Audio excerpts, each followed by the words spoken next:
Hello guys, yesterday evening വ്ളോഗിലേക്ക് സ്വാഗതം. 2 ഗ്ലാസും വെച്ച് കണ്ടം പൂട്ടുന്നത് വരെ വെയിറ്റ് ചെയ്യണം ഗൈസ്. ഇത് പൂട്ടി കഴിഞ്ഞിട്ടേ ഇനി ചായ കുടിക്കാൻ പറ്റുള്ളൂ. ഇതാണ് നമ്മുടെ പാലക്കാട്ടുകാരുടെ ഒരുചാല് പൂട്ടുക എന്ന് പറയില്ല. കണ്ടത്തിൻ്റെ ഫസ്റ്റ് വലിക്കുന്നതിനാണ് ഒരുചാല് പൂട്ടുക എന്ന് പറയുക. അറിയാത്തവർക്ക് വേണ്ടി പറയാം കേട്ടോ.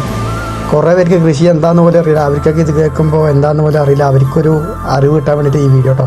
നമ്മുടെ അവിടെ തന്നെ ഒരു അമ്മയാണ് പോകുമ്പോൾ നമ്മുടെ സംസാരിച്ചിട്ട് പോയിട്ടോ. ക്യാമറ കാണിച്ചപ്പോൾ ഉമ്മർത്ത് വേണ്ട മോനെ എനിക്കറിയില്ല പറഞ്ഞിട്ട് അങ്ങനെ പോയത്. പാലക്കാട്ടുകാർ ഒരുചാല് പൂട്ടുക എന്ന് പറഞ്ഞാൽ എങ്ങനെയാണെന്ന് അറിയോ? ഇതാണ് ഒരുചാല് പൂട്ടുക കേട്ടോ. ഫസ്റ്റ് പ്രാവശ്യം ഈ കരി കൊണ്ട് വലിക്കില്ലേ, അതാണ് ഒരുചാല് പൂട്ടുക കേട്ടോ.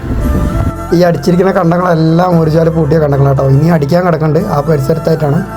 അത്യാവശ്യം സൂം ചെയ്ത് കാണിച്ചതാണ്. ഇപ്പം കാണിച്ച എല്ലാ കണ്ടും ഒരുചാല് പൂട്ടിയിട്ടോ. കുറേ പേര് ഡ്യൂട്ട്സ് ഫാർ 50യുടെ മൈലേജ് എങ്ങനെയുണ്ട്, വണ്ടിയുടെ പാർട്സ് കാര്യങ്ങളൊക്കെ കിട്ടുകൊണ്ട് കുറേ പേര് ചോദിച്ചിട്ടുണ്ടായിരുന്നു. ഞങ്ങൾക്ക് ഈ വണ്ടി തന്നെയാണ് ഞങ്ങൾ യൂസ് ചെയ്യാറ്, എല്ലാ പർപ്പസിനും ആയിക്കോട്ടെ. ഞങ്ങൾക്ക് ഈ വണ്ടിയുടെ എല്ലാ കാര്യങ്ങൾക്കും നമ്മൾ പാർട്സ് പുറത്തുനിന്നായാലും നമ്മൾ വരുത്തും. അത് വേറെ അതിനുള്ള കണക്ഷൻ കൊണ്ട് കാര്യങ്ങളൊക്കെ ഉണ്ട്. അതുകൊണ്ട് കുഴപ്പമില്ലാണ്ട് പോകും. ഈ വണ്ടിയുടെ മാത്രമല്ല, ഏത് വണ്ടിയുടെ ആവശ്യം കൊണ്ടാണ് നമ്മൾ തമിഴ്നാട് പുറത്തുനിന്ന് സാധനങ്ങൾ മേടിക്കാറുണ്ട്. അതുകൊണ്ട് പിന്നെ നമുക്കൊരു വിഷയമല്ല. ഏത് വണ്ടി എടുത്താലും നമുക്ക് പാർട്സ് കിട്ടാറുണ്ട്.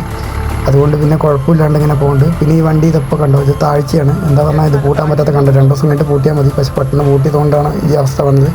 അങ്ങനെ നമ്മൾ ലാസ്റ്റ് ഒരു ചായയും കൂടെ കുടിച്ചിട്ട് അങ്ങനെ നിർത്തി കേട്ടോ. പേജ് ഇഷ്ടപ്പെട്ട ഫോളോ ചെയ്യട്ടോ.